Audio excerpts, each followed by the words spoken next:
In a dramatic and historic turn of events, the International High Court has officially issued a call on the South African Parliament to implement the arrest of President Cyril Ramaphosa. An international judicial authority known for stepping in only in the most egregious human rights and corruption cases is now directly aiming at the president of Africa's most advanced democracy.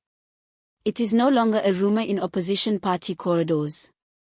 It is a stark echo ringing through global media and judicial systems. The seriousness of this turn of events cannot be overemphasized.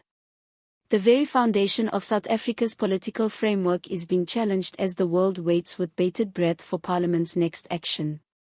South Africans have been dealing with scandal after scandal for months, but few struck as hard as the news of Ramaphosa's supposed involvement in long-standing state corruption. Investigative reporting, whistleblower claims, bank leaks, and now official international evidence have all painted an alarming portrait.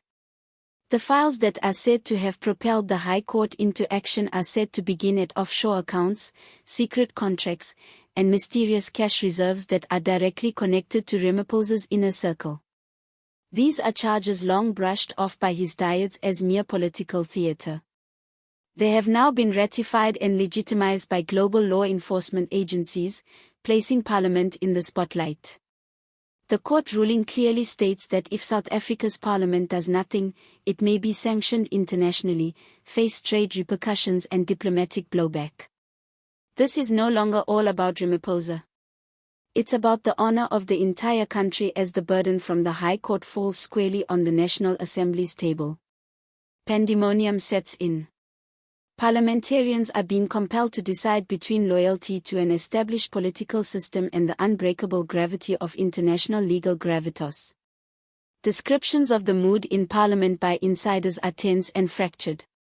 There are some ANC members who remain faithful to Ramaphosa, calling the demand a gross overreach, insisting South Africa cannot let foreign courts make domestic decisions. Others, particularly from the opposition benches, are taking the opportunity to demand immediate enforcement and the toppling of the president.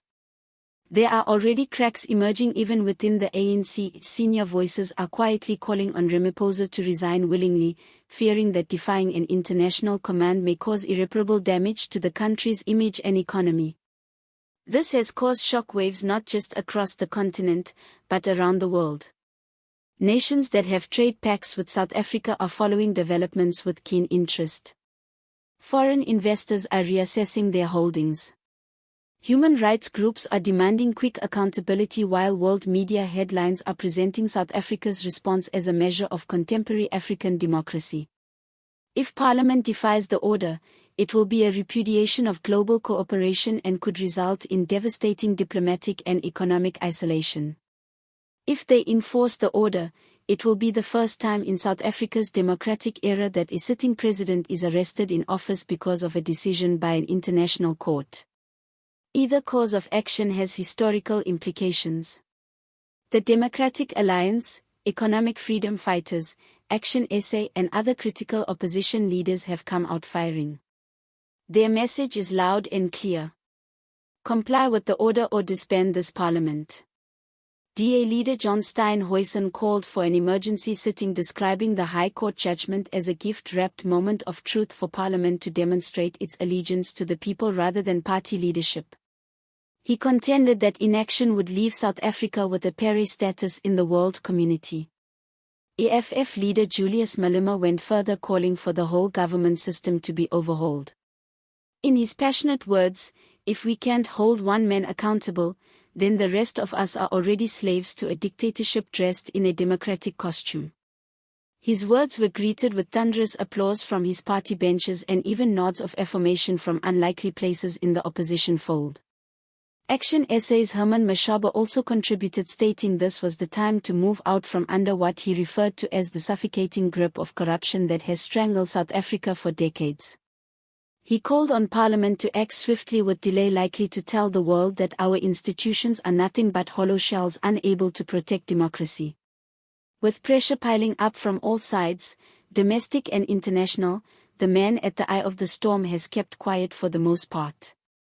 For a brief statement by a presidential mouthpiece decrying the arrest order as hasty and uninformed, Ramaphosa himself has not made an appearance. Observers feel this may be a tactical withdrawal, a chance for him to seek legal and political counsel. Others speculate he could be gearing up to negotiate a low-key departure, perhaps in exchange for immunity or less time.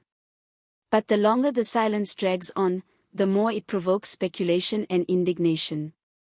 Demonstrators have started congregating outside Parliament in Cape Town, brandishing placards saying, "No one is above the law and justice must prevail." Civil society bodies are organizing mass action, threatening the government will not act without pressure from below. The urgency in the streets reflects the mounting impatience in capitals around the world. In private, behind closed doors, ANC bigwigs are allegedly under siege from frantic strategy sessions. Some are tossing around suggestions of using Section 89 of the Constitution to impeach the president on the basis of serious misconduct. Others are pushing for a diplomatic confrontation, testing the waters to see if a High Court order can actually be enforced without Parliament's assistance. Still, each option poses huge risk.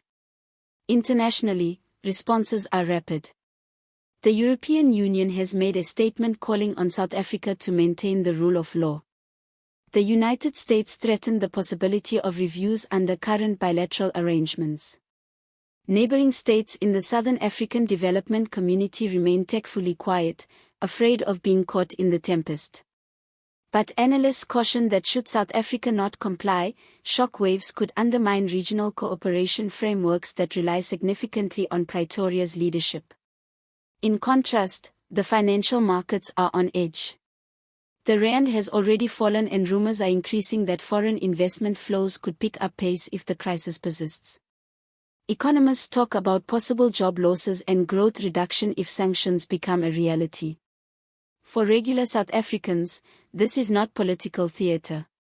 It's a threat hanging over livelihoods. But amidst the chaos, there's also a rising sense of possibility. Some say that this crisis may be the start of a new chapter, a moment when institutions can be rebuilt, political culture rebooted, and the world shown that accountability is not up for negotiation. Others see it as a nightmare, an embarrassment that will stain South Africa's democratic record for generations. Thus, the standoff continues. Will Parliament yield to international standards and sanction the arrest of an incumbent president? Will the ANC mobilize in defense of its boss, even if this means the risk of worldwide isolation? Or will Ramaphosa himself opt for resignation before the tide sweeps over him?